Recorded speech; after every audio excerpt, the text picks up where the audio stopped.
A freezing little black girl asked a billionaire for hot milk, but the black maid recognized her and froze in shock.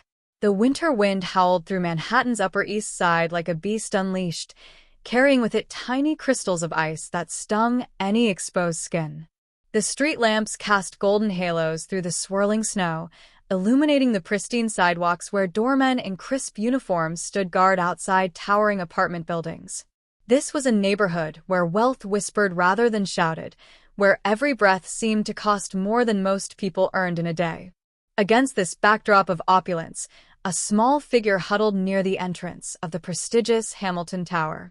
She couldn't have been more than 7 years old, this little black girl whose thin frame shivered violently beneath layers of mismatched clothing, a faded pink jacket too small for her growing body, jeans with holes at the knees, and sneakers held together more by hope than by their remaining stitches. Her breath came out in visible puffs, and her small hands, red and chapped from the cold, were tucked desperately under her armpits. Her name was Maya, though she'd learned long ago that names didn't matter much when you were invisible to the world. She'd been standing there for nearly an hour, watching the parade of expensive cars pull up, disgorging passengers wrapped in fur and cashmere, people who moved through the cold as if it were merely an inconvenience rather than a threat to survival. She tried asking for help twice before, once from a woman in a white coat who'd looked at her with disgust and hurried past, and once from a man who told her to get lost before she could even finish her sentence. But Maya was desperate now. The cold had seeped so deep into her bones that she could barely feel her toes, and her stomach, empty since the stale bread she'd found that morning, cramped with hunger and cold. She knew what she needed. Something warm, something to remind her body that it was still alive. A cup of hot milk, like the kind she had vague, dreamlike memories of from before everything had fallen apart, before the world had become this endless cycle of cold and hunger and fear. That's when she saw him. Marcus Wellington stepped out of a sleek black Mercedes, his 6'2" frame wrapped in a charcoal overcoat that probably cost more than most people's monthly rent. At 42, he was considered one of the most successful hedge fund managers in New York, a man whose decisions could make or break markets, whose signature on a contract could change lives. His face, handsome and angular, was set in the expression of mild preoccupation that successful men often wore, already thinking about the evening ahead, the reports he needed to review, the calls he needed to make. Maya watched him approach, and something stirred in her chest, not hope, exactly, because she'd learned to kill hope early, but perhaps a whisper of possibility. There was something about his face, something in the set of his jaw or the way he moved, that seemed less harsh than the others. Maybe it was desperation clouding her judgment, or maybe it was instinct, but she found herself moving toward him on legs that barely wanted to carry her. "Mister?" Her voice came out smaller than she'd intended, barely audible above the wind. "Mister, please?" Marcus stopped, his hand halfway to the building's entrance. He turned, and his eyes, dark brown and intelligent, fell on the small girl before him. For a moment, he seemed ready to brush past her, to join the ranks of those who'd already denied her. But then something shifted in his expression. He really looked at her, saw the violent shivering, the blue tinge to her lips, the way her eyes held a weariness that no child should ever carry. "I'm so cold," Maya whispered, and the words came out with such raw honesty that they seemed to cut through the winter air like a blade. Could you maybe buy me a cup of hot milk? Please? I just need something warm. I'm so cold." Marcus felt something crack open inside his chest, a sensation so unfamiliar it took him a moment to recognize it as genuine human emotion breaking through the armor of years. He'd spent so long in boardrooms and on trading floors, where feelings were weaknesses and every interaction was calculated, that he'd almost forgotten what it felt like to be moved by simple human suffering. "Of course," he heard himself saying, and he was surprised by the gentleness in his own voice. "Come on, let's get you something warm." He glanced toward the building entrance, where he knew the doorman, Robert, would be watching.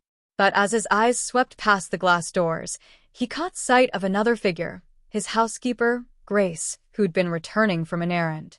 She stood frozen just inside the lobby, her arms full of packages, her face visible through the glass.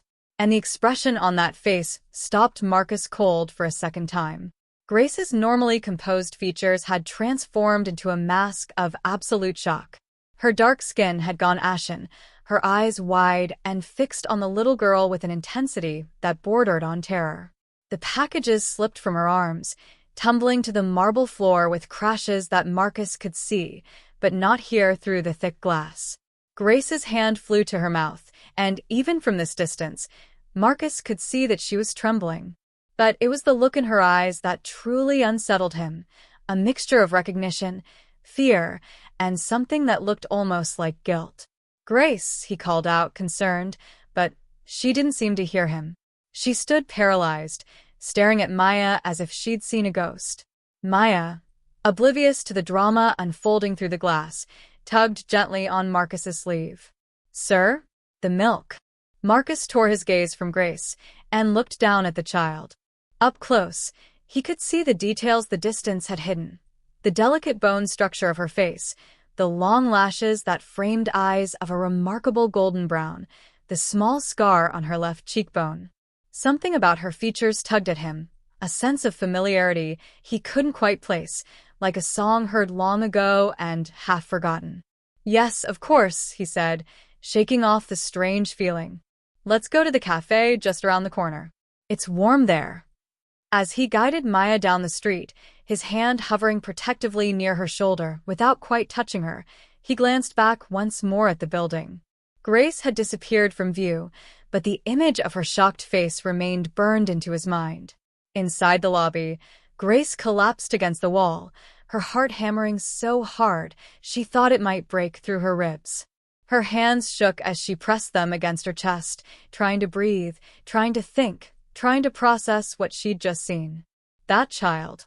That beautiful, freezing little girl. Grace knew exactly who she was. And the knowledge was going to destroy everything. The Riverside Cafe was a small establishment tucked between a boutique and an art gallery, the kind of place where the coffee was overpriced but excellent, and the atmosphere was warm enough to make you forget the winter raging outside. Marcus pushed open the door, releasing a wave of heated air that carried the rich scent of coffee and fresh pastries. A small bell chimed overhead, and the handful of patrons looked up briefly before returning to their laptops and conversations. Maya stepped inside and stopped, overwhelmed. The warmth hit her like a physical force, so intense after the brutal cold that it almost hurt. Her legs wobbled, and Marcus's hand quickly steadied her shoulder. "Easy," he said softly. "Let's get you sitting down." He guided her to a corner table, away from the curious glances of other customers. As Maya sank into the plush chair, he could see her body finally beginning to relax, the violent shivering gradually subsiding into occasional trembles. He slipped off his overcoat and draped it over her shoulders. It swallowed her small frame entirely, but she pulled it tight around herself with a grateful look that made Marcus's throat constrict. "Thank you," she whispered, her voice still hoarse from the cold. A waitress approached, eyeing Maya with poorly concealed disapproval. Marcus intercepted her gaze with one of his own, the look that made junior analysts nervous and competitors wary, and her expression immediately smoothed into professional courtesy.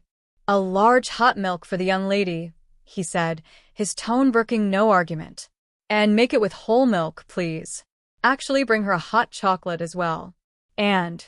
He glanced at Maya's hollow cheeks, a grilled cheese sandwich, and a bowl of tomato soup. "Quickly, please." As the waitress hurried away, Marcus sat across from Maya, studying her more carefully now. In the warm light of the cafe, she looked even younger than he'd initially thought, and heartbreakingly fragile. But there was something in her eyes, a resilience, a quiet strength that spoke of survival against odds that would have broken most people. "What's your name?" he asked gently. "Maya," she answered, then seemed to catch herself, as if giving her name was a risk she shouldn't have taken. "Maya." "That's a beautiful name." Marcus leaned forward slightly. "Where are you staying, Maya? Where are your parents?" The light in her eyes dimmed immediately. I don't have parents anymore. And I stay places." Different places. Marcus felt his heart constrict. He wanted to ask more, to understand how a child could end up alone on the streets of New York in the dead of winter, but something in her expression warned him not to push. Not yet. The waitress returned with the hot milk and hot chocolate, setting them down with exaggerated care. Maya's hands reached for the hot milk immediately, wrapping around the warm cup as if it were the most precious thing in the world. She brought it to her lips and took a small sip, then another, her eyes closing in what looked like pure bliss. Marcus watched her drink, and without warning, a memory crashed over him like a wave. Another little girl, drinking hot milk at a kitchen table, her eyes the same remarkable golden brown, her smile bright as sunshine. His daughter, Sophie, the child who'd been stolen from him 5 years ago, taken by his ex-wife during a custody battle that had turned nuclear, disappeared into a system that seemed designed to protect abusers rather than children. He'd searched for months, hired the best investigators money could buy, followed every lead, and chased every shadow. But his ex-wife, Jennifer, had been clever and, more importantly, she'd had help. Someone had created false documents, forged trails, made it look like she'd taken Sophie to Europe when in reality, Marcus had never found out where they'd gone. Eventually, the investigators had gently suggested that he accept the possibility that he might never find her. Eventually, his lawyer had advised him to move on. But you never moved on from losing a child. You just learned to carry the weight differently.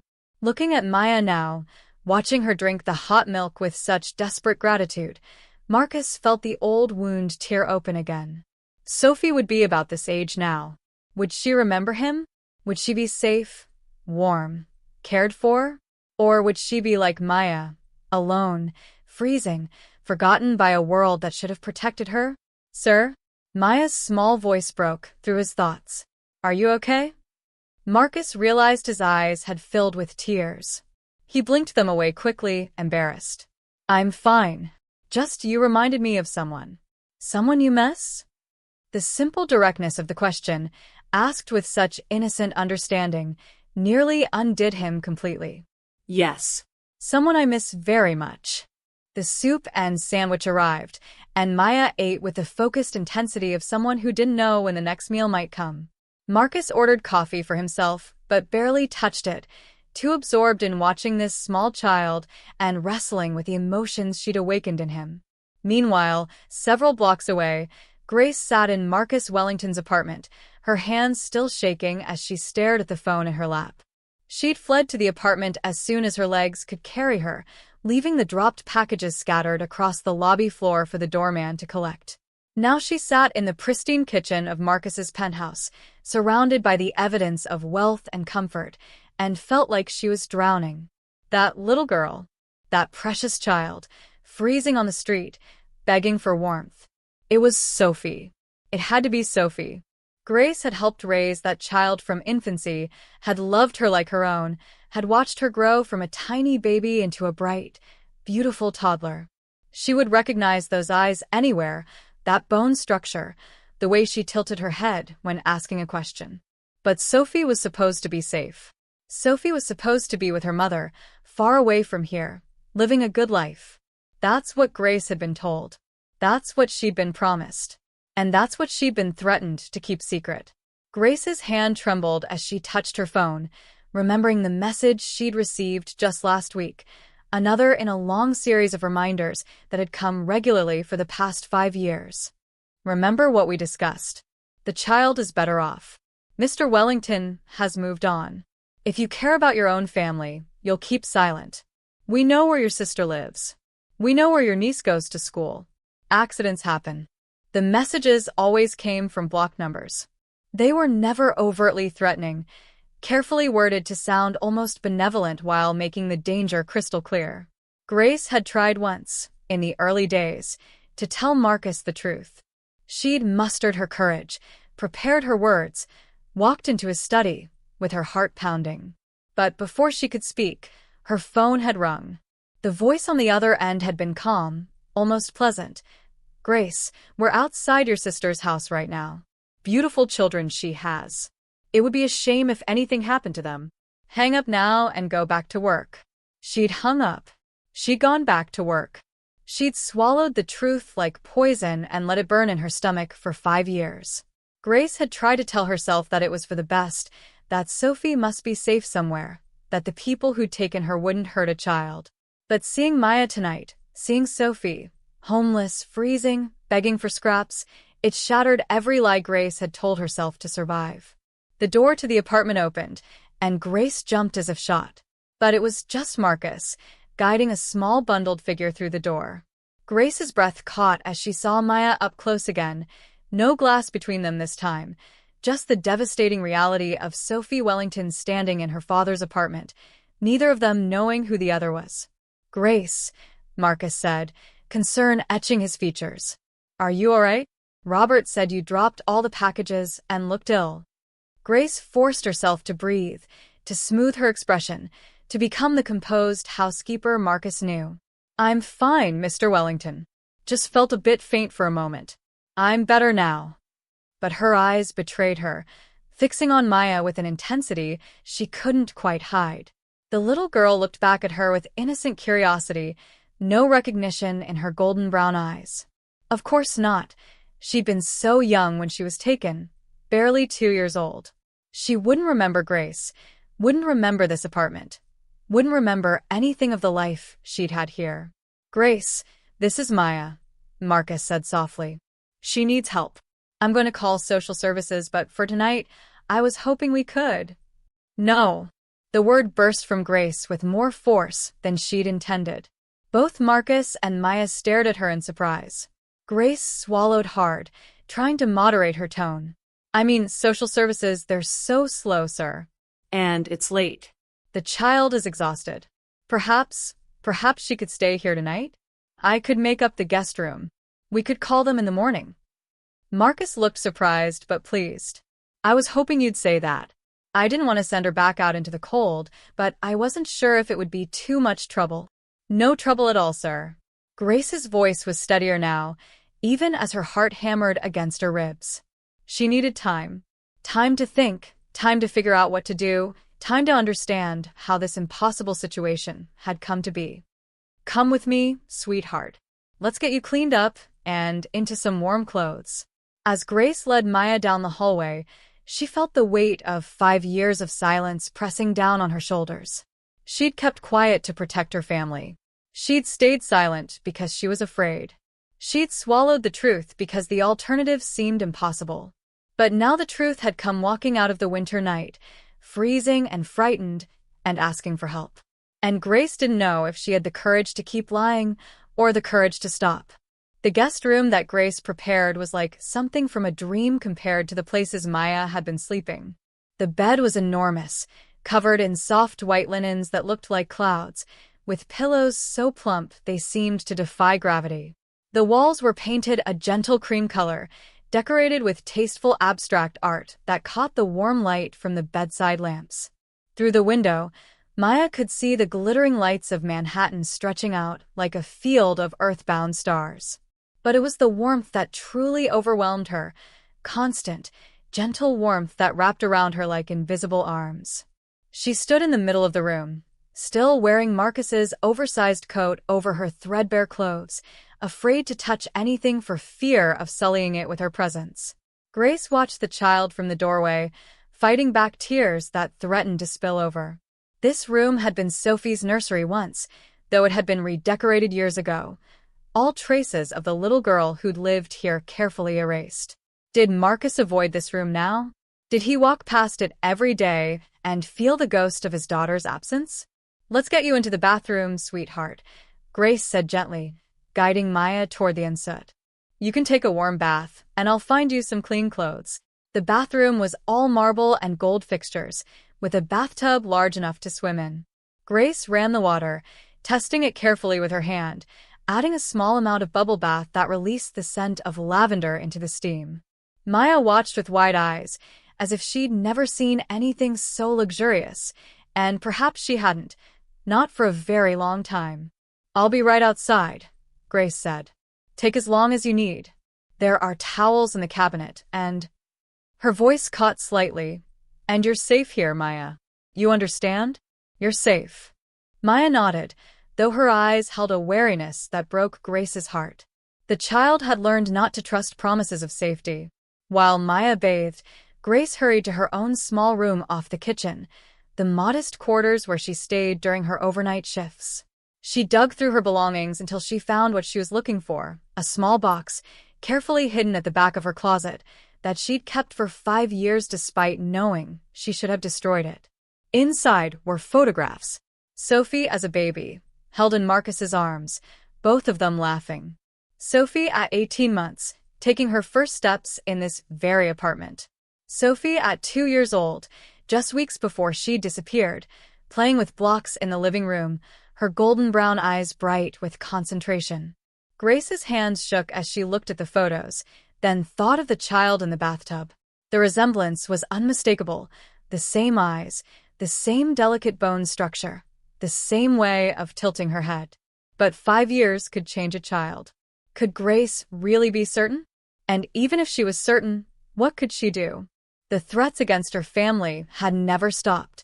Just last month, she'd received another reminder, a photograph of her niece leaving school, nothing else, but the message was clear. Grace's phone buzzed. Unknown number. Her blood ran cold as she opened the message. We see Mr. Wellington brought home astray. How charitable. It would be unfortunate if Child Protective Services received an anonymous tip about an unmarried man keeping a random child overnight. Make sure she's gone by morning. You know what happens if you complicate things. Grace's breath came in short gasps.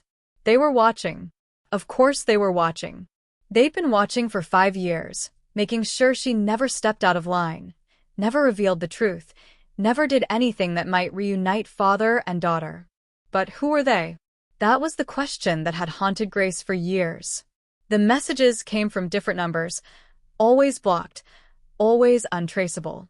The voice on the phone that first time had been disguised, mechanical. She tried to investigate once, carefully, discreetly, but had quickly realized she was in over her head. Whoever was behind this had resources, power, and the willingness to hurt innocent people to maintain their secret. A soft knock on her door made Grace jump. She quickly shoved the photos back into their box and opened the door to find Marcus standing there, his expression troubled. Grace, we need to talk, he said quietly. About Maya. About your reaction when you saw her. Grace's mouth went dry. Sir, I don't. You recognized her, Marcus said, and it wasn't a question. I saw your face through the glass. You looked like you'd seen a ghost. He paused, his dark eyes searching hers. Grace, you've worked for me for 8 years. You were here when Sophie was born. You were here when Jennifer took her. You've been loyal and discreet, and I trust you completely. So please tell me the truth. Why did seeing that child affect you so strongly? Grace felt the walls closing in. This was the moment she'd dreaded for 5 years. The moment when she had to choose between the safety of her family and the truth that Marcus deserved. The moment when her silence would either hold or shatter. She began, but her voice failed her. Marcus stepped closer, his voice dropping to barely above a whisper. Grace, I need you to understand something. When I saw Maya tonight, when I looked into her eyes, I saw Sophie. I know it sounds crazy. I know it's probably just my desperate mind making connections that aren't there. But I looked at that child, and I saw my daughter. The raw pain in his voice nearly broke Grace completely. Her eyes filled with tears that she could no longer hold back. Mr. Wellington, she whispered. Her phone buzzed again. Another message. Choose wisely, Grace. Your sister's daughter has ballet class tomorrow at 4 p.m. We'd hate for her to not make it home. The threat was clear, immediate, specific. Grace felt something die inside her chest. The small spark of courage that had been building, snuffed out by fear for her family. I think you're grieving, sir, she said, the lie tasting like ash in her mouth. And that's natural. But Maya is just a child who needs help. Nothing more. She saw the hope die in Marcus's eyes, saw him pull back into himself, the walls going up again. You're right, he said quietly. Of course you're right. I'm being foolish. As he turned to leave, Grace wanted to scream the truth at his back. wanted to tell him that Maya was Sophie, that his daughter had been stolen and hidden and somehow ended up on the streets, freezing and alone. Wanted to tell him about the threats, the surveillance, the 5 years of forced silence. But the image of her 7-year-old niece in her ballet leotard, smiling and innocent, flashed through her mind. And Grace said nothing. Down the hall, Maya had finished her bath and wrapped herself in the largest, softest towel she'd ever felt. She looked at herself in the mirror, barely recognizing the clean face that stared back. The warmth of the bath had brought color back to her cheeks, made her look almost like a normal child instead of the hollow-eyed ghost she'd become accustomed to seeing in shop windows and puddle reflections. But as she stared at her reflection, something strange happened. A memory flickered, not a clear image, but a feeling, a sense of familiarity. This bathroom, or one like it. Warm water and gentle hands washing her hair. A woman's voice singing softly. A man's deep laugh echoing from somewhere nearby. Maya shook her head, trying to clear the strange sensation. She'd learned not to trust memories. The woman who'd taken her. The woman Maya had lived with until 6 months ago, when everything had fallen apart, had told her that her memories were false, that her real parents hadn't wanted her, that she should be grateful for being rescued.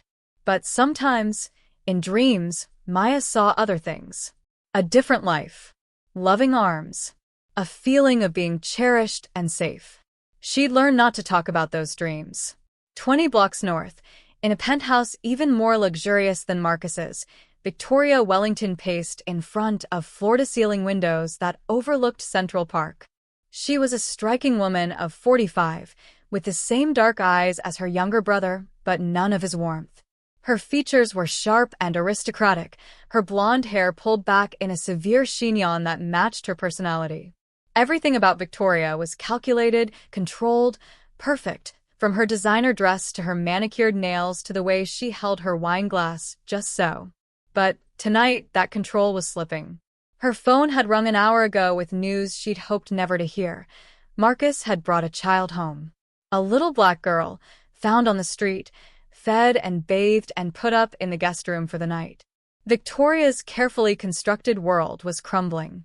She set down her wine glass with a sharp click and made a call. It was answered on the first ring. "We have a problem," she said without preamble. "The girl has been found. Marcus has her. We're aware." The voice on the other end was calm, professional, the voice of someone accustomed to handling crises. "We're monitoring the situation." Monitoring. Victoria's voice rose sharply. "He has Sophie. In his apartment. Do you understand what this means? Ms. Wellington, I need you to remain calm. The child doesn't remember anything. She was barely 2 when we removed her from his custody. And Grace has been properly motivated to keep silent. This can't be happening," Victoria whispered, pressing her hand to her forehead. "After all this time, all the money I've paid you to keep her hidden, and we have kept her hidden. What happened tonight was an unfortunate accident.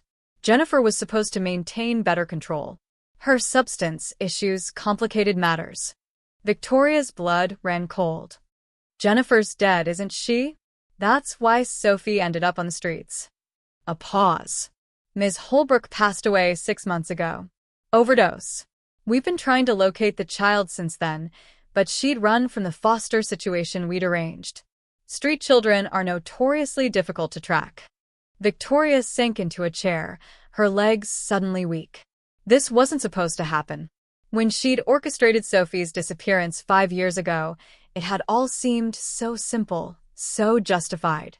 Marcus had been building his empire, leaving less and less to the family business that their father had founded. Victoria had been the one running Wellington Industries for years, the one making the real decisions while Marcus played with his hedge fund. But their father's will had been clear. The company would go to Marcus when he turned 45, with Victoria receiving only a minority share. Unless Marcus died, or was declared unfit. A grieving father who'd lost his child in a messy custody battle, who'd spiraled into depression and made poor business decisions. That was someone who could be declared unfit to run the company. That was someone whose rights could be challenged in court. It had been Victoria's plan, carefully executed with the help of Jennifer, who'd been all too willing to disappear with Sophie in exchange for a substantial sum and a new identity. But Jennifer had been weak, had succumbed to the demons that had plagued her for years. And now Sophie, the linchpin of Victoria's entire scheme, had ended up on the streets and somehow found her way back to Marcus. "What do we do?" Victoria asked, hating the tremor in her voice. "The child needs to be removed from the apartment before morning. Our contact will ensure she's picked up by Child Protective Services and placed in a facility far from New York. Somewhere Mr. Wellington won't find her, even if he tries to track her down. And if he fights it, if he gets a lawyer, he won't. He thinks she's just a random homeless child he helped. He has no legal claim, no grounds to prevent her removal.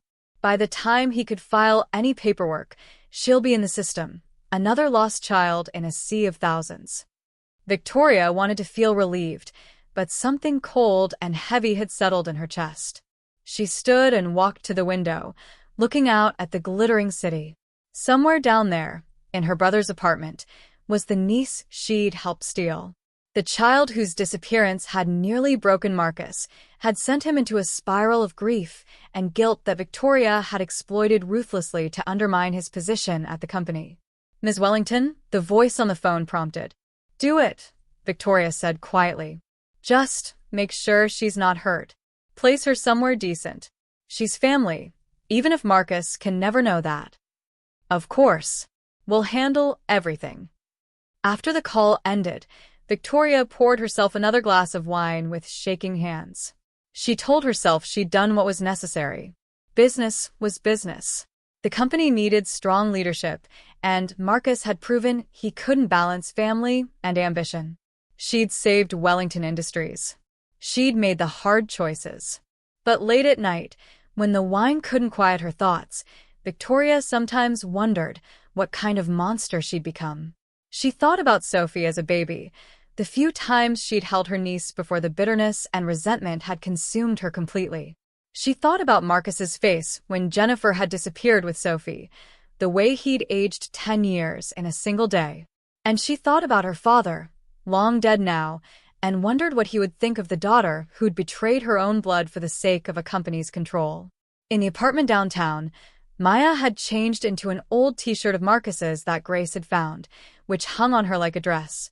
She climbed into the enormous bed, sinking into softness she'd almost forgotten existed. Grace tucked the blankets around her, and Maya felt something loosen in her chest, a knot of tension she'd been carrying for so long that she'd forgotten what it felt like to be without it. "Grace." Maya's voice was small in the big room. "Yes, sweetheart. Why are you crying?" Grace quickly wiped at her eyes, not realizing tears had been falling. Sometimes grown-ups cry when they're happy, too. "I'm happy you're safe tonight. Will I have to leave tomorrow?" The question struck Grace like a physical blow. Yes, sweetheart. In the morning, we'll need to call people who can help find you a more permanent place to stay." With families? People say foster families are sometimes nice. Grace's throat closed up. She wanted to scream that this child already had a family, that her father was just down the hall, that she belonged here in this apartment that had once been her home. Instead, she simply nodded. "Get some sleep, Maya. You're safe tonight. That's what matters." As Grace turned off the light and pulled the door partially closed, she heard Maya whisper, "Thank you." Standing in the hallway, Grace pulled out her phone and looked again at the threatening message. Then she did something she'd never dared to do before. She took a screenshot and emailed it to herself, along with every other threatening message she'd received over the past 5 years. She didn't know what she was going to do with them, didn't have a plan beyond this small act of documentation. But she was tired of being afraid, tired of carrying the secret, tired of watching a good man suffer because she was too cowardly to tell the truth. Marcus emerged from his study, his face drawn. "Is she settled?" "Yes, sir. She's sleeping." They stood together in the hallway, both looking at the partially open door of the guest room. "Grace," Marcus said softly, "tomorrow when we call social services, I want to inquire about adoption procedures. I know it sounds impulsive, but I can't send her back out there. I can't just forget about her." Grace's heart nearly stopped. Sir, that's a big decision. I know. But I have the resources to give her a good life. A safe life. And His voice cracked slightly. I need to do this, Grace. I couldn't save Sophie. Let me save this child. Grace closed her eyes against a fresh wave of tears. The universe was cruel, putting father and daughter in the same apartment, giving them this chance to reunite, while invisible chains kept her from speaking the truth that would change everything. We'll talk about it in the morning, she managed to say. But Grace knew there might not be a morning. She knew that even now, forces were moving to take Maya away, to bury the truth deeper than ever, to ensure that the secrets of the powerful stayed secret. Unless someone finally had the courage to speak. Marcus couldn't sleep. He lay in his bed, staring at the ceiling, his mind unable to quiet. Every time he closed his eyes, he saw Maya's face, cold, frightened, desperate, overlaid with memories of Sophie at that age. The resemblance was impossible to ignore, even though logic told him it was simply his broken heart creating patterns where none existed. At 3 a.m., he gave up on sleep and went to his study. The room was his sanctuary, lined with books and filled with the quiet hum of success, awards on the walls, photographs of handshakes with presidents and CEOs, the trappings of a man who'd conquered the financial world. But tonight, all of it felt hollow. He pulled open a locked drawer in his desk and removed a folder he rarely allowed himself to look at. Inside were all the documents from his search for Sophie. Investigator reports, custody hearing transcripts, Jennifer's last known addresses, dead ends upon dead ends. And photographs. So many photographs of his baby girl. Marcus spread them across his desk, his chest tightening as he looked at his daughter's face. She'd been such a happy child, always laughing, always curious. He'd promised to protect her, to give her the world. And he'd failed. The custody battle with Jennifer had been brutal. She'd been unstable even during their brief marriage, her drinking escalating into something darker. Marcus had fought for full custody, had documented everything, had done everything right.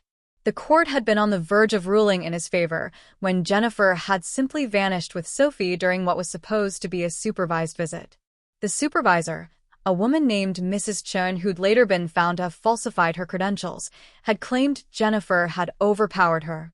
The security footage from that day had mysteriously been corrupted. By the time the authorities realized what had happened, Jennifer and Sophie were gone, leaving no trace. Marcus had thrown every resource at finding them. Private investigators had followed leads across the country, but every trail went cold. It was as if they'd simply ceased to exist. After 2 years, even his most tenacious investigator had admitted defeat. Mr. Wellington, the man had said gently, someone with significant resources helped them disappear. The kind of resources that can create new identities, erase digital footprints, make people vanish completely. Unless they want to be found, we're not going to find them. Marcus had refused to accept it at first. He'd hired new investigators, new firms, spent millions chasing ghosts. But eventually, the reality had set in. Sophie was gone. And with each passing year, the chances of finding her diminished. Now, looking at these old photographs, Marcus let himself imagine the impossible. What if Maya wasn't just a homeless child who reminded him of Sophie? What if she was Sophie? What if, by some miracle, his daughter had found her way back to him? But how? It made no sense. Jennifer had taken Sophie and disappeared completely. There'd been no trace of her for 5 years. For Maya to be Sophie would mean what? That Jennifer had died or abandoned her. That Sophie had been on the streets for months, maybe longer? That she'd somehow ended up on the exact street corner where Marcus would find her? The coincidences were too great. It was his desperate heart creating a fantasy to ease his pain. And yet, Marcus pulled out his phone and made a call he never thought he'd make again. It rang 4 times before a gruff voice answered. Wellington? Do you know what time it is? David, I need your help. Marcus spoke to David Chun, the investigator who'd spent 2 years trying to find Sophie. I need you to run a DNA test. Discreetly. Quickly. A pause. You found something? Maybe. Probably not. But I need to know. I'll be there in 2 hours. While Marcus waited, Grace was having her own sleepless night. She sat in the kitchen with a cup of tea growing cold in front of her, her phone on the table, staring at the messages that threatened her family. She'd been staring at them for hours, and sometime during those dark hours, something inside her had crystallized into resolve. They'd made a mistake threatening her family. They'd miscalculated, assuming that fear alone would keep her silent forever. But Grace loved her niece, loved her sister, loved her family with a fierce, protective love that fear couldn't quite smother. And that same love made her understand, in a way that perhaps she hadn't before, the enormity of what had been taken from Marcus. Sophie was his child, his daughter, the little girl he'd loved and lost and mourned for 5 years. And Grace had helped keep them apart through her silence. No more. Grace pulled out a notepad and began to write. She documented everything she could remember, the exact date when she'd first been threatened, the phone numbers the messages had come from, the voice on the phone that first time, disguised, but she described it as best she could, the details about the supervisor who'd helped Jennifer escape with Sophie. She wrote about the threatening messages, the surveillance she'd noticed over the years, the way she'd been manipulated and controlled. Then she wrote something else, a confession, an apology, an explanation of why she'd stayed silent and why she couldn't anymore. When she finished, the sky outside was beginning to lighten with the first hints of dawn. Grace folded the pages carefully and put them in an envelope addressed to Marcus. If something happened to her, at least the truth would come out. At least he would know. Her phone buzzed. Another message. The girl will be picked up at 8 a.m. Have her ready. Don't complicate things. Grace looked at the clock. 5:47 a.m. She had a little over 2 hours. She made a decision. Quietly, she walked to the guest room and eased open the door. Maya was sleeping peacefully, her small face relaxed in a way that spoke of the first true rest she'd had in a long time. Grace stood there for a moment, looking at the child who was simultaneously a stranger and the little girl she'd helped raise. Sophie, she whispered, testing the name. Sophie Wellington. The child stirred but didn't wake. Grace pulled out her phone and, hands shaking, took several photographs of Maya sleeping. Then she went back to the kitchen and found the old box of photographs she'd hidden for 5 years. She laid them out on the counter, baby Sophie, toddler Sophie, the last picture taken just weeks before she'd disappeared. Then she laid out her phone with the pictures of Maya sleeping. The resemblance was unmistakable. Same bone structure. Same way of sleeping with one hand tucked under her cheek. Same everything, just 5 years older. Grace heard the front door open, Marcus returning from wherever he'd gone. She quickly gathered the photos, old and new, and added them to the envelope with her written confession. But she didn't seal it. Not yet. Marcus walked into the kitchen, looking haggard. He stopped when he saw Grace. "I've called an investigator," he said without preamble. "Someone I trust completely. He'll be here in an hour. I need to know if I'm crazy, Grace. I need to know if there's any possibility." "That Maya is Sophie?" Grace finished quietly. Marcus's eyes widened. "You see it too." This was the moment. The moment Grace had been dreading and preparing for all night. The moment when she could either continue the lie or finally tell the truth. She thought of her niece in her ballet class. She thought of the threats. She thought of 5 years of fear and silence. And then she thought of Marcus's face when Sophie had been taken. She thought of Maya freezing on the street, alone and forgotten. She thought of all the nights she'd prayed for forgiveness for the sin of her silence. "Mr. Wellington," Grace said, her voice steady despite her shaking hands, "there's something I need to tell you. Something I should have told you 5 years ago. And I need you to listen to everything before you speak, because what I'm about to say is going to change everything." Marcus stared at her, something between hope and fear flickering in his eyes. Grace pulled out the envelope and handed it to him. "But first, you need to read this. All of it. And then we need to wake Maya up and get her out of here before 8 a.m. Because people are coming to take her away, Mr. Wellington." The same people who took her 5 years ago. And if we don't act now, you'll lose your daughter all over again. The envelope trembled in Marcus's hands. My daughter, he whispered.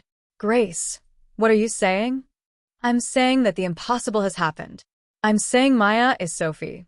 And I'm saying I know exactly who took her from you and why, and I'm ready to tell you everything. But we're running out of time. Marcus tore open the envelope with shaking hands, his eyes scanning the pages inside while Grace stood silently, her face pale but resolved. The kitchen clock ticked loudly, marking the passing seconds that felt like hammer blows. 6:15 a.m. Less than 2 hours remained. As Marcus read Grace's confession, his expression transformed through a series of emotions: confusion, disbelief, dawning horror, and finally, a rage so profound that Grace took an involuntary step backward. His hands clenched around the papers, crumpling them, his whole body trembling. Victoria, he whispered, the name emerging like a curse. My own sister. The words in Grace's letter painted a devastating picture. Victoria had orchestrated the entire disappearance, paying Jennifer to vanish with Sophie, arranging for the supervisor to be compromised, creating the false trails that had sent investigators chasing ghosts across Europe, while Sophie had remained hidden in the United States under a new identity. All of it designed to paint Marcus as an unfit parent, a broken man too consumed by grief to run Wellington Industries. And it had nearly worked. Marcus had spiraled after Sophie's disappearance, had made decisions driven by pain rather than logic. Victoria had been there at every board meeting, every shareholder call, expressing concern about her brother's mental state, suggesting perhaps the stress of leadership was too much for him in his fragile condition. Grace, Marcus said, his voice dangerously quiet. Why didn't you tell me? 5 years. 5 years I've been living in hell, and you knew where my daughter was? They threatened my family, Grace said, tears streaming down her face. They knew where my sister lived, where my niece went to school. They sent me pictures, Mr. Wellington. Pictures of my niece playing in her yard, getting on the school bus. The message was clear: speak and they die. Who? Who made these threats? I don't know. The messages came from block numbers. The voice on the phone was disguised. But they had resources, Mr. Wellington. They knew things. They were always watching. Even now, she pulled out her phone and showed him the latest message about Maya being picked up at 8 a.m. They're watching. Marcus looked at the message, then at the photographs Grace had laid out. Sophie as a toddler and Maya now. The resemblance undeniable. His face crumpled, and for a moment, Grace thought he might break completely. But then he straightened, and she saw something fierce and determined take hold in his expression. We need to wake her up, he said. We need to get her out of here. Where can we go that Victoria doesn't know about? Mr. Wellington, there's more you need to understand. Tell me while we pack. Grace grabbed a bag and started filling it with essentials while she continued. Jennifer died 6 months ago. Overdose. Sophie, Maya, ended up in the foster system briefly, but she ran. She's been on the streets since then. She doesn't remember anything, sir. She was too young when they took her. She has no idea who she is. The pain that crossed Marcus's face was almost unbearable to witness. My daughter has been on the streets for 6 months, and I didn't know. She was freezing out there, alone, While you were being watched, Grace interjected. I think they've been monitoring you this whole time, making sure you didn't accidentally discover the truth. That's why they panicked when you brought Maya home. That's why they're moving so quickly to take her away again. Marcus pulled out his phone. I'm calling David. He needs to know everything. The investigator answered immediately. I'm 10 minutes away. Change of plans. Don't come to the apartment. They're watching. Meet us at. Marcus thought quickly. The boathouse in Central Park. The one on the east side of the lake. You know the one. I know it. 20 minutes. And David? Bring everything you need for a DNA test. Rush processing. Money is no object. Marcus ended the call and looked at Grace. You're coming with us. If Victoria or whoever she's working with finds out you've told me, you and your family are in danger. My sister? I'll have people there within the hour. Security. The best. No one's touching your family. He pulled out his phone again, making rapid calls, his voice crisp and commanding. This was Marcus Wellington in his element, decisive, powerful, marshaling resources like a general preparing for battle. Grace heard him arrange for security details, lawyers, safe houses. Then he went to wake Maya. The little girl opened her eyes, confused and frightened by the urgency in the room. What's happening? Did I do something wrong? Marcus knelt beside the bed, and Grace saw him struggling to keep his voice gentle despite the storm of emotions raging inside him. No, sweetheart. You did nothing wrong. But we need to leave right now. Some bad people are coming, and we need to make sure you're safe. Do you trust me? Maya looked at this man who'd bought her hot milk, who'd brought her into his warm home, who was looking at her now with an intensity that was almost frightening. Slowly, she nodded. Good girl. Get dressed quickly. We're going on an adventure. 10 minutes later, they were slipping out through the building's service entrance, avoiding the doorman and any cameras. Marcus had called ahead to have a car waiting in the alley. Not his usual driver, but someone David had vouched for. They climbed in, and the car pulled away just as the clock struck 6:45. In her penthouse, Victoria received a phone call that made her blood run cold. They're gone. The girl, Wellington, and the housekeeper. They left through the service entrance 15 minutes ago. Find them, Victoria hissed. I don't care what it takes, find them. Ms. Wellington, perhaps it's time to consider that. No. We've come too far. If Marcus reunites with that child, if he proves she's Sophie, everything we've built falls apart. The custody case gets reopened, questions get asked, investigations get launched. I'll lose everything, the company, my reputation, my freedom. Do you understand? Find them. But even as she gave the order, Victoria felt the first tremors of fear. Marcus had played by the rules before, had trusted the system to bring his daughter back. But the man who'd just disappeared into the early morning with Sophie wasn't playing by rules anymore. He was a father who'd just discovered his child was alive, and that kind of man was capable of anything. The boathouse in Central Park was deserted at this hour, a small structure sitting on the edge of the lake where morning mist still clung to the water. David Chun was already there when they arrived, along with a woman carrying a medical bag. This is Dr. Sarah Mitchell, David said. Specialized in rapid DNA processing. She can have results in 3 hours if we pay for the express service. Marcus barely acknowledged the introduction. He was focused on Maya, who stood between him and Grace, looking small and frightened.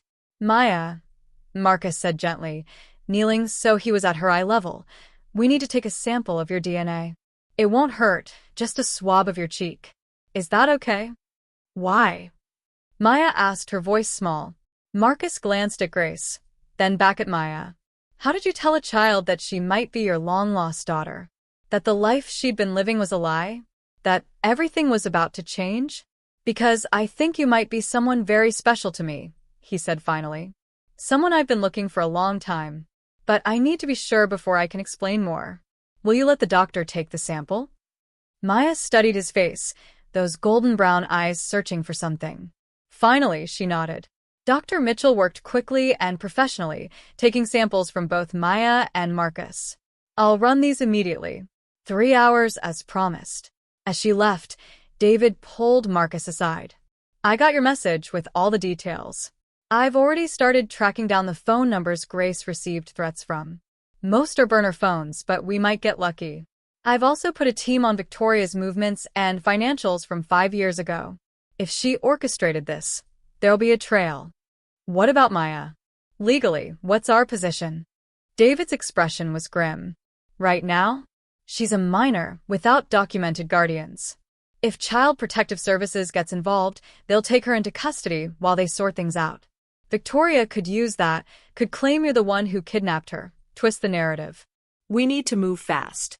Once we have DNA confirmation, we file for emergency custody, we present evidence of the conspiracy, we get ahead of whatever story Victoria's preparing.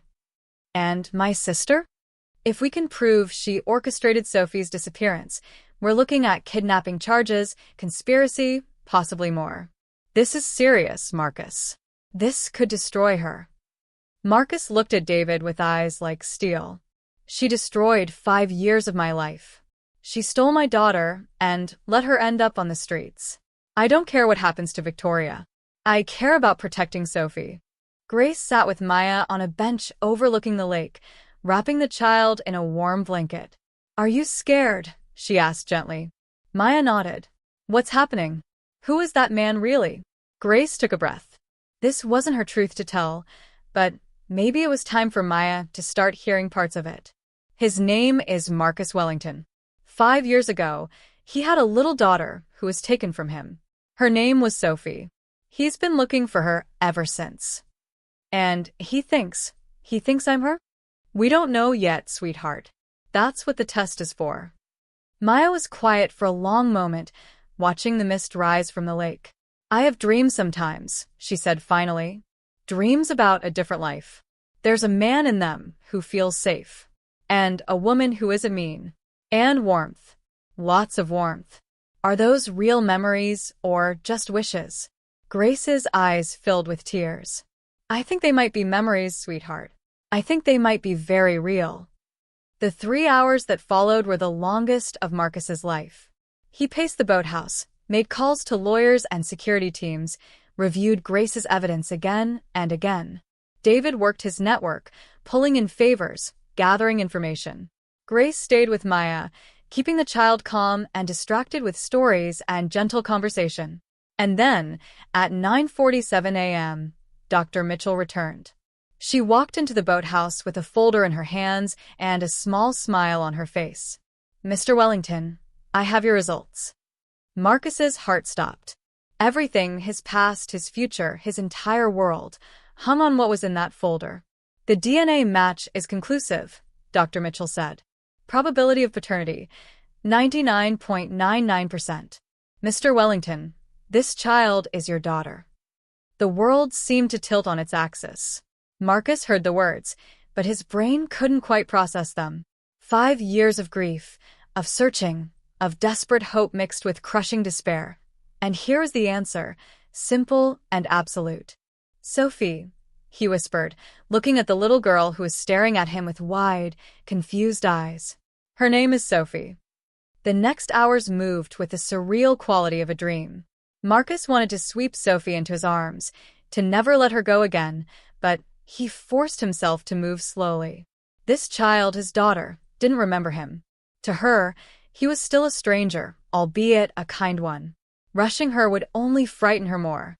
Instead, he knelt in front of her again, his eyes bright with unshed tears. Maya, Sophie, my name is Marcus. And I'm your father. Sophie stared at him, her young mind struggling to process this information. My father is dead. That's what Jennifer told me. Jennifer lied to you, sweetheart. I've been alive this whole time, looking for you. You were taken from me when you were very small. You probably don't remember, but we used to live together, you and me and Grace. You were my whole world. Sophie looked at Grace, seeking confirmation. Grace nodded, tears streaming down her face. It's true, Sophie. Everything he's saying is true. But why? Sophie's voice cracked. Why would someone take me? Why would they lie? Marcus wanted to tell her everything about Victoria's betrayal, about the conspiracy to steal her away, about all the dark and terrible things that adults sometimes did for money and power. But she was 7 years old. She'd already been through more trauma than any child should endure. So he simplified. Some people made very bad choices, he said gently. Choices that hurt both of us. But none of that was your fault, Sophie. None of it. You were loved then, and you're loved now, and I'm going to make sure you're safe and happy for the rest of your life. David approached quietly. Marcus, we need to move. I've filed emergency custody papers and alerted the authorities about the kidnapping. But Victoria will fight back hard. We need to get Sophie somewhere secure and prepare for what's coming. What came was a storm. By noon, Victoria's lawyers had filed counterclaims, alleging that Marcus had kidnapped a homeless child and was delusional, seeing his lost daughter in a random street child. They painted him as unstable, desperate, potentially dangerous.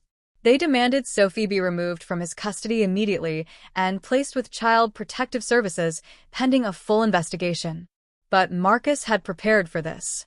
His legal team presented the DNA evidence, Grace's testimony, and documented threats, the evidence of Victoria's financial transactions from 5 years ago that David's team had uncovered, payments to offshore accounts, money trails that led to the falsified supervisor credentials, connections to Jennifer's new identity. The judge presiding over the emergency hearing listened to both sides, reviewed the evidence, and made a decision that sent shockwaves through New York's elite circles. Sophie would remain in Marcus's custody pending full investigation, and Victoria Wellington was to have no contact with either her brother or her niece while the authorities investigated charges of conspiracy and kidnapping. But the legal battle was just beginning. Victoria, cornered and desperate, fought back with everything she had. She leaked stories to the media, painting Marcus as a man who'd never recovered from his daughter's loss, who was now projecting his grief onto an unfortunate child. She produced experts who questioned the DNA testing procedures, who suggested contamination or fraud. The media circus was brutal. Reporters camped outside Marcus's building. Every detail of the old custody case was dredged up and examined. Jennifer's death was discovered and sensationalized. Grace's role was scrutinized and criticized. Through it all, Marcus focused on one thing: Sophie. He moved them to a private estate outside the city, away from the cameras and chaos. He hired child psychologists to help Sophie process her trauma. He surrounded her with warmth and safety and gentle consistency. And slowly, painfully slowly, he began to see glimpses of the daughter he'd lost. It started with small things. The way Sophie laughed at something funny, a laugh Marcus recognized from years ago. The way she tilted her head when concentrating, just like she used to do as a toddler. Her love of drawing, which Marcus encouraged by setting up an art studio filled with supplies. One evening, 3 weeks after the DNA results, Sophie was drawing at the kitchen table while Marcus made dinner, something he'd learned to do during the lonely years without her. She looked up suddenly and said, "I remember this." Marcus's heart stopped. "Remember what, sweetheart?" You. Cooking. "The smell of... What are you making?" "Spaghetti with meat sauce. It used to be your favorite." Sophie's eyes widened. I remember sitting at a table and you bringing me a plate, and the noodles were so long I couldn't get them in my mouth, and you laughed and showed me how to twirl them on a fork." Marcus had to grip the counter to stay standing. "You were 3 years old. It was a Sunday afternoon. You got sauce all over your face, and we both laughed so hard." "It was real," Sophie whispered, wonder in her voice. "I thought it was just a dream, but it was real. You're real." That night, for the first time, Sophie asked if she could hug him. Marcus knelt down and opened his arms, and his daughter, his beautiful, brave, surviving daughter, stepped into them. He held her gently, afraid she might break, afraid he might wake up and find this was the dream instead. "I missed you," he whispered into her hair. "Every single day. I missed you so much." "I think I missed you too," Sophie said. "I just didn't know what I was missing." The investigation into Victoria revealed the full extent of her conspiracy. The prosecutors built a case that was damning: financial records showing payments to Jennifer, emails discussing the problem of Marcus's impending control of the family company, communications with the people who'd threatened Grace. Victoria had been meticulous in many ways, but no conspiracy involving so many people could remain perfectly hidden. When the evidence became overwhelming, Victoria's lawyers approached Marcus with a deal. Victoria would plead guilty to lesser charges in exchange for cooperation and a reduced sentence. She would relinquish all claims to Wellington Industries. She would never contact Sophie or attempt to see her. Marcus wanted to refuse. He wanted his sister to face the full consequences of what she'd done. But his lawyers advised him that a trial would be long, brutal, and would keep Sophie in the spotlight. It would mean months or years of court appearances, of Sophie's story being told and retold in public. So he agreed to the deal, with one modification. Victoria would also establish a trust fund for children who'd aged out of foster care, funded from her personal fortune. If she'd condemned Sophie to that system, at least she could help others trapped in it. Victoria was sentenced to 5 years in prison, with the possibility of parole after 3. Marcus didn't attend the sentencing. He was done giving her any more of his time or energy. His focus was entirely on the daughter she'd tried to steal. Grace remained with them, no longer as a housekeeper but as family.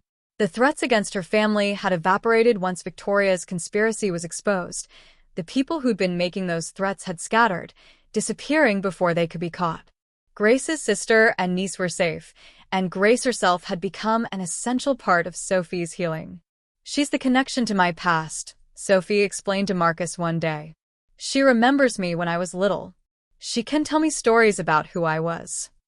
And Grace did, spending hours with Sophie, sharing memories of the toddler she'd been, funny stories and sweet moments that helped Sophie piece together the identity that had been stolen from her.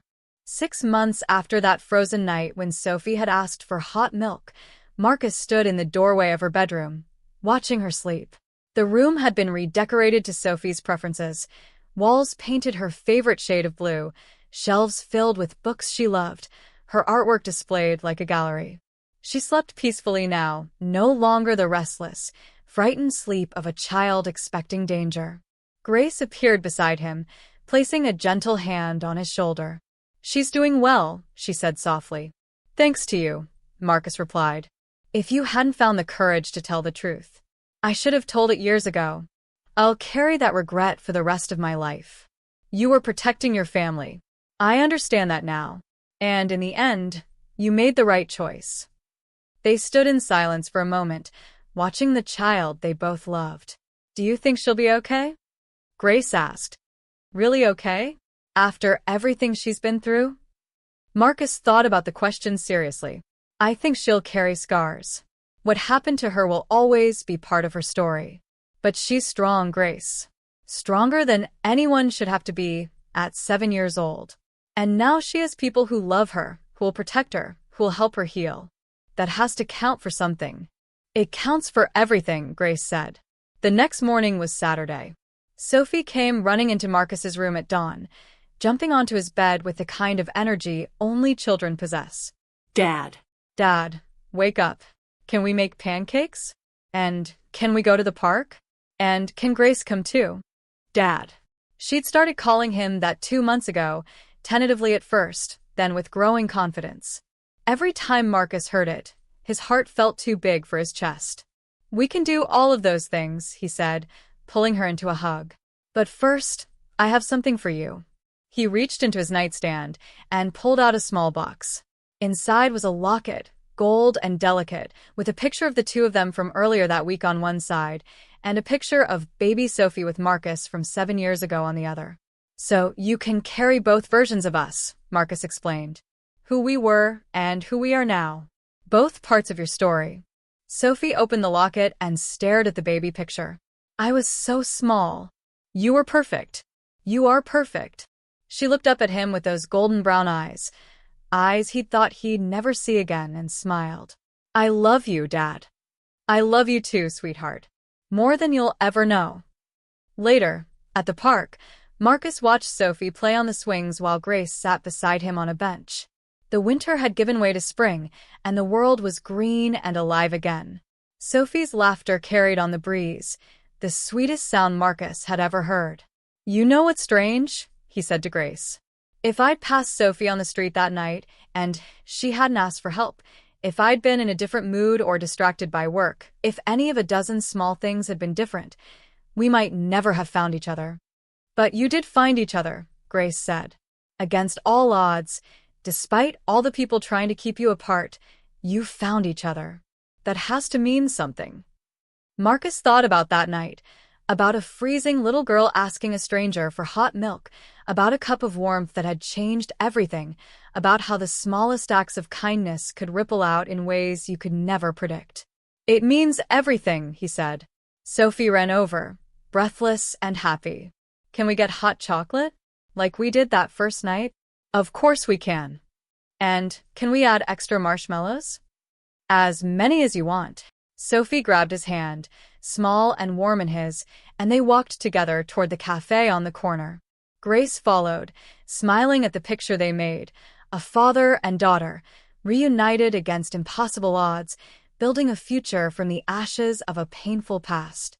That night, as Marcus tucked Sophie into bed, she asked him a question that made him pause. "Dad, do you think Jennifer loved me? Even though she did bad things?" Marcus thought carefully about his answer. Jennifer had been troubled, had made terrible choices, had ultimately abandoned Sophie to a fate that could have killed her. But she'd also kept Sophie alive for 5 years, when she could have done something worse. "I think Jennifer was very sick," he said finally. "In her mind and in her heart. I think she probably did love you in her own broken way. But love isn't just a feeling, Sophie. Real love means protecting people, taking care of them, putting their needs above your own. And Jennifer couldn't do that." "But you can," Sophie said. "You do that every day." "I try, sweetheart. I'll never be perfect, but I promise I'll always try." Sophie was quiet for a moment, then said, "I'm glad I asked you for hot milk that night." Marcus felt his throat tighten with emotion. "Me too, baby. Me too." As he turned off the light and left her room, Marcus reflected on the strange journey that had brought them here. A cup of hot milk. Such a simple thing. But it had been enough to bridge 5 years of separation, enough to break through walls of conspiracy and silence, enough to bring a father and daughter back together. Sometimes salvation came in small packages. Sometimes hope wore a child's face, freezing on a street corner, asking for something warm. Sometimes the universe gave you a second chance wrapped in impossible circumstances. And sometimes, if you were very lucky, love found a way home. In her prison cell, Victoria Wellington sat on a narrow bed and thought about the choices that had brought her here.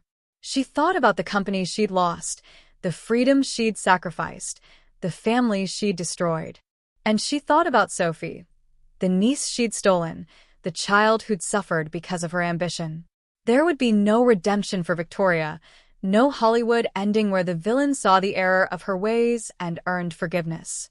Some betrayals were too deep, some wounds too severe. But in the quiet of her cell, Victoria finally allowed herself to feel something she'd been suppressing for 5 years. Regret. Not enough to change what had happened. Not enough to heal what she'd broken. But enough to understand, finally, the true cost of her choices. Meanwhile, across the city, in a warm apartment filled with love and laughter and second chances, a father read bedtime stories to his daughter. Outside, the city continued its eternal dance, cars honking, people rushing, life moving forward in its chaotic way. But inside that room, time slowed down to something precious. "Dad." Sophie's sleepy voice interrupted the story. "Yes, sweetheart. Tomorrow, can we make pancakes again? And can we put chocolate chips in them?" Marcus smiled. "We can do that." "And Dad." "Yes. I'm really glad you're my father." Marcus leaned down and kissed her forehead. "I'm really glad you're my daughter. Now sleep, my love. Sweet dreams." As Sophie drifted off to sleep, Marcus stood in her doorway one more time, watching her breathe, watching her exist in this safe space they'd created together. And he made a silent promise to the universe, to himself, to his daughter. Never again. Never again would he let anything or anyone take her from him. Never again would he be too busy or too distracted to see what mattered most. Never again would he take for granted the miracle of her presence in his life. A cup of hot milk had saved them both. Warmth in the midst of cold. Hope in the midst of despair. Love in the midst of loss. And that was enough to build a future on. That was more than enough. Years later, Sophie Wellington would establish a foundation to help homeless children, inspired by her own experience on the streets. She would use her story to raise awareness, to push for reforms in the foster care system, to ensure that no child fell through the cracks the way she almost had. And she would never forget that cold winter night when she asked a stranger for hot milk and found her father instead. Some miracles come wrapped in impossible circumstances. Some families are broken and rebuilt stronger than before. Some stories end in ways that remind us that hope, however fragile, however unlikely, is always worth holding on to. This was one of those stories.